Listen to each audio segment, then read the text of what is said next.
a religião e a fé e a crença no desconhecido e etc. atua aonde a ciência não alcança, onde o conhecimento, o saber humano mesmo a respeito das coisas que estão ao redor dele não alcançam. E aí é nesse momento que vem a fé, como uma forma de tentar organizar, de tentar responder perguntas que você, dotado de sabedoria a respeito do mundo e aquilo que de fato se sabe, não alcança. Aí a religião vem. É nesse momento que a religião vem.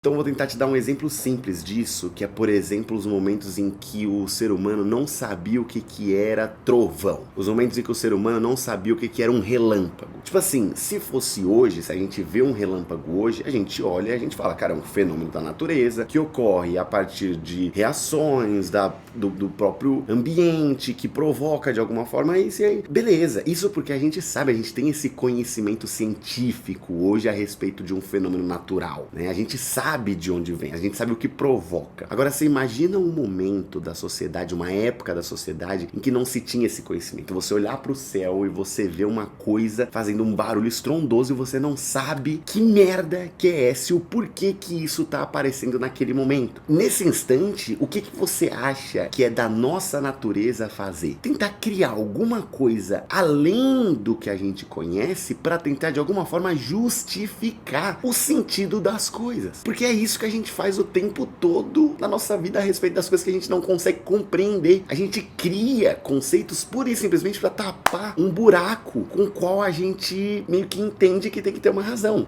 A gente precisa encontrar razão nas coisas. E aí que tá o papel da religião. Por quê? Porque é justamente nesse momento da observação humana a respeito das experiências e da visão de mundo, do que de alguma forma atravessa ela, que ela coloca essa justificativa numa ação divina. Então, do mesmo jeito que o ser humano vê aquele trovão, ele não faz a menor ideia do porquê que aquilo está atravessando ele, ele cria uma figura divina que é dotada de moralidade e vontade e manifesta aquilo como uma forma de expressar o que ela está sentindo, o que ela acha a respeito do mundo. O ser humano, ele cria essa ideia como uma forma de tentar preencher a incompreensão dele a respeito do que acontece no mundo. Ele não entende e o conhecimento dele não alcança aquilo. Então ele vai lá e ele cria isso. Do mesmo jeito que a gente criou isso no passado e depois descobriu que de fato existia uma razão natural, uma ação, uma consequência natural com relação à natureza para que aquilo viesse a acontecer, se não por vontade do divino, a gente compreendeu, né? A gente se adaptou, a gente se evoluiu, a gente compreendeu aquela ideia. Mas da mesma forma que naquela época a gente não sabia de muita coisa, de como o mundo se comportava, e a gente criou uma noção divina para compreender isso, né, para tapar esse sentido, a gente faz isso com coisas da nossa vida hoje, como, por exemplo, o maior exemplo disso, a morte. Porque o que a gente entende sobre o céu, sobre o inferno, sobre a vontade de Deus de fazer isso, fazer aquilo, por exemplo, com relação à morte? Por que a gente vem ao mundo, a gente vive e a gente morre? É porque é da vontade de Deus isso. Tudo bem que a gente ainda tem muita compreensão científica a respeito do nosso desenvolvimento, da nossa limitação de vida, etc. Mas ainda existe da nossa parte uma vontade de querer que as coisas tenham sentido. É da própria natureza humana querer que as coisas tenham algum sentido. Afinal de contas, por que caralho eu estaria nesse mundo se não fosse por uma vontade maior?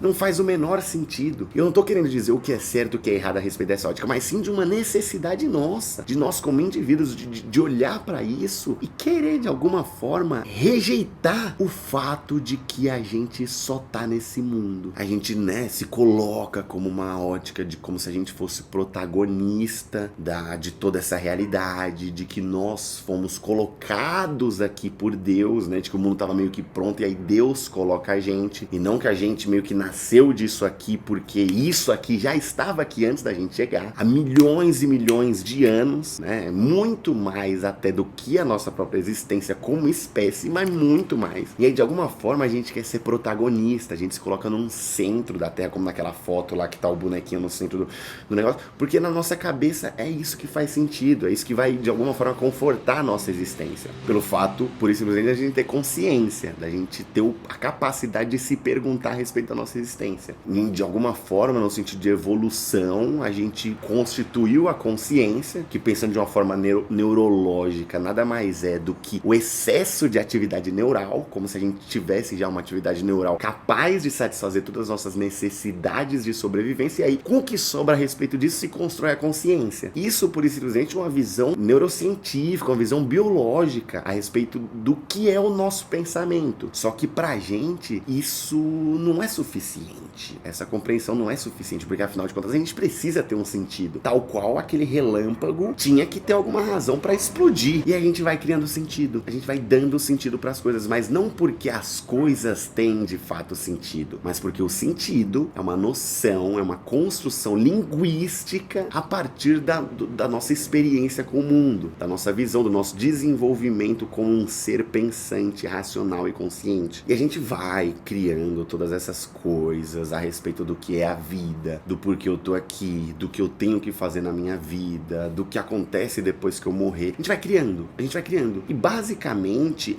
a partir do momento em que a ciência não alcança e a fé começa a agir, seja ela religiosa, seja ela pura e simplesmente imaginária, né? O limite disso tudo é a nossa imaginação. O limite disso tudo é a nossa imaginação. É o quão distante a gente consegue chegar no que a gente espera do mundo, do que a gente espera do que é a nossa vida, do que é o nosso propósito, do que a gente tem que fazer para melhorar, para evoluir. Não como uma evolução no sentido cru da palavra de adaptação, mas sim de crescimento, de desenvolvimento, de melhora. Como se existisse na nossa concepção uma ideia de mundo perfeito e que a gente está caminhando para ele. Que a partir da nossa moral, a partir do nosso esforço coletivo, individual e coletivo, a gente vai alcançar um negócio, né? Tipo, a gente vai alcançar um estágio, né, espiritual, um estágio coletivo, um estágio social, em que as coisas vão aí sim fazer sentido. Mas que nesse momento a gente está caminhando para esse sentido, né? A gente está caminhando. E tudo depende da gente, do nosso esforço. Porque afinal de contas é tudo sobre nós, como indivíduos, né? Como criações divinas. É curioso como a gente não pensa isso a respeito das outras espécies, né? Tipo, a gente não pensa num céu para as outras espécies, a gente não pensa num propósito das outras espécies. Ou se a gente pensa, é como se elas estivessem de alguma forma atravessando indiretamente o nosso propósito. Tipo, o mundo só existe para de alguma forma atender a nossa existência. E não nós, como indivíduos, parte integrante desse mundo, tal qual uma bactéria é parte integrante do nosso organismo. É como se a gente estivesse na consciência da enzima e a gente achasse que todo o corpo humano estivesse ali agindo para atender a existência da enzima. Ou talvez sim, talvez esteja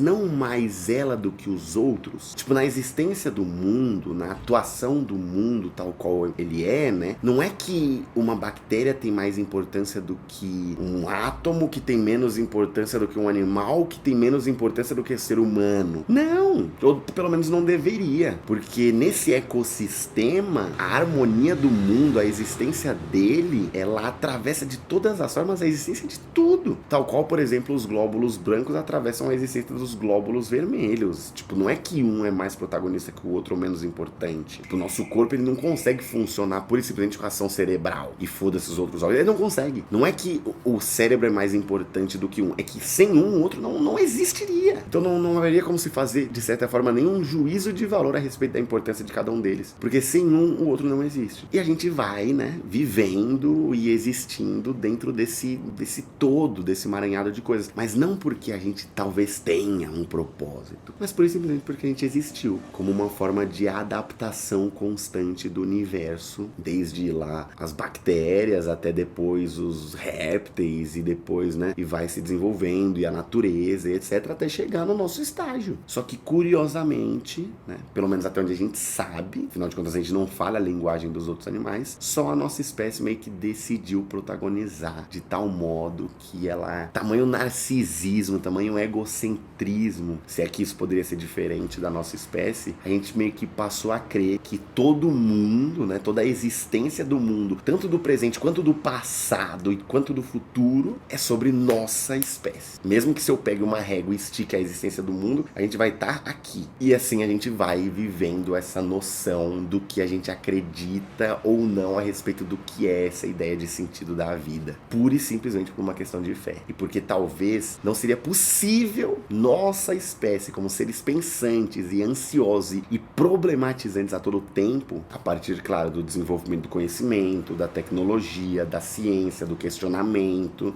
nos colocamos nesse lugar de eu não consigo sobreviver nesse lugar se eu não entender o porquê eu tô aqui. Eu acho que a gente já chegou num ponto da vida em que, se a gente não entende isso, a gente provavelmente entra em depressão e a gente para de viver. É como se a falta de sentido, ainda que construída, nos levaria à extinção. Tal ponto chegou a nossa noção de consciência, tá ligado?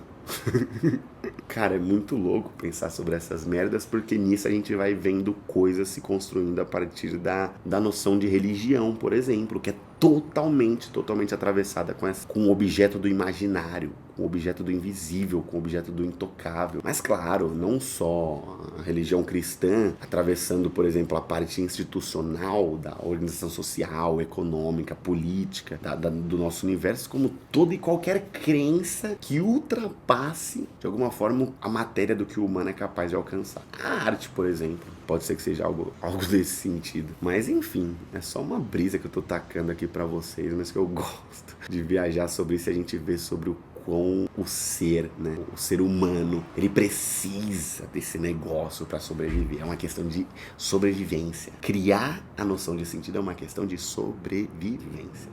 A questão de sobrevivência.